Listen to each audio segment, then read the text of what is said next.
22 വർഷങ്ങൾക്ക് മുൻപ് കുറ്റിമുല്ല കൃഷിയിൽ ആകൃഷ്ടയായി കൃഷിയിലേക്ക് ഇറങ്ങുകയായിരുന്നു കൊല്ലം മയ്യനാട് റാഹത്ത് മനസ്സിൽ ലത്തീഫ എന്ന വീട്ടമ്മ.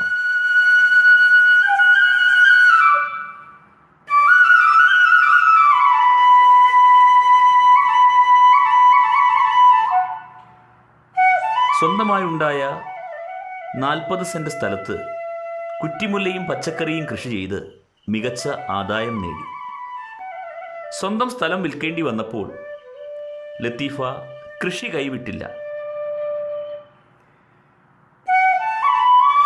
കുറഞ്ഞ സ്ഥലത്ത് കൂടുതൽ വിളവ് എന്ന മാർഗത്തെ സ്വീകരിച്ചു. പുതിയ വീട്ടിലെ ടെറസിൽ 1 ഇഞ്ച് സ്ഥലം പോലും ബാക്കി വയ്ക്കാതെ പച്ചക്കറി കൃഷി ആരംഭിച്ചു. ഈ കൊറോണ കാലത്ത് വീട്ടിലേക്ക് ആവശ്യമുള്ള എല്ലാ പച്ചക്കറികളും നട്ടുവളർത്തി വിളവെടുക്കുകയാണ് ലത്തീഫയും ഭർത്താവ് മുഹമ്മദ് ഹനീഫയും.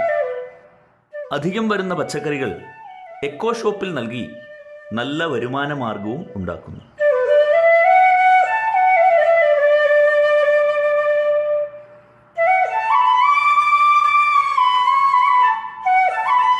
കാർഷിക മേഖലയിലെ വിവിധ പരിശീലന പരിപാടികളിൽ നിന്നും ലഭിച്ച അറിവുകൾ സ്വന്തം കൃഷിയിടത്തിലും ലത്തീഫ പ്രയോഗിക്കുന്നുണ്ട്. ഈ കോവിഡ് കാലത്ത് എല്ലാവർക്കും മനസ്സ് വെച്ചാൽ പച്ചക്കറി കൃഷി വീട്ടിൽ ചെയ്ത് പുറത്തുനിന്ന് വാങ്ങാതെ എല്ലാം വീട്ടിൽ നിന്ന് എടുക്കാൻ പറ്റിയിട്ടുണ്ട്. പിന്നെ സ്ഥലമില്ലാത്തവർക്ക് പോലും ഈ മനസ്സുണ്ടെങ്കിൽ ടെറസിൻ്റെ പുറത്ത് പച്ചക്കറി കൃഷി ചെയ്ത് കുടുംബത്തിന് ആവശ്യമുള്ള പച്ചക്കറികൾ എടുക്കാൻ പറ്റുന്നുണ്ട്. ഈ ഒരു ചെറിയ ടെറസിൻ്റെ പുറത്ത് കൃഷി ചെയ്ത് പച്ചക്കറി എടുത്ത് ഞങ്ങളുടെ 3-4 കുടുംബത്തിനും എടുത്ത് എക്കോ ഷോപ്പിൽ കൊണ്ടുപോയി കൊടുത്താൽ ഞാൻ പൈസ വാങ്ങാറുണ്ട് ഒരുപാട് സാധനങ്ങൾ കേട്ടോ. അതുകൊണ്ട് എല്ലാവർക്കും മനസ്സ് വെച്ചാൽ ഇങ്ങനെ വാടകയ്ക്ക് താമസിക്കുന്നവർക്ക് പോലും ഉള്ള സ്ഥലത്ത് പച്ചക്കറി കൃഷി ചെയ്താൽ നമ്മുടെ വീട്ടാവശ്യത്തിനുള്ള പച്ചക്കറിയായി, നമുക്ക് പൈസയുമായി, 10 കോഴിയെ വളർത്തി അതിൻ്റെ മുട്ടയായി എല്ലാം നമുക്ക് ഉപയോഗപ്പെടും.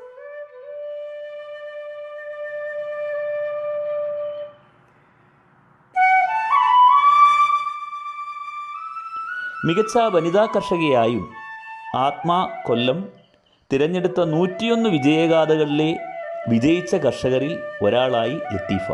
വിവിധ അംഗീകാരങ്ങൾ ലത്തീഫ എന്ന കർഷകയെ തേടി എത്തിയിട്ടുണ്ട്.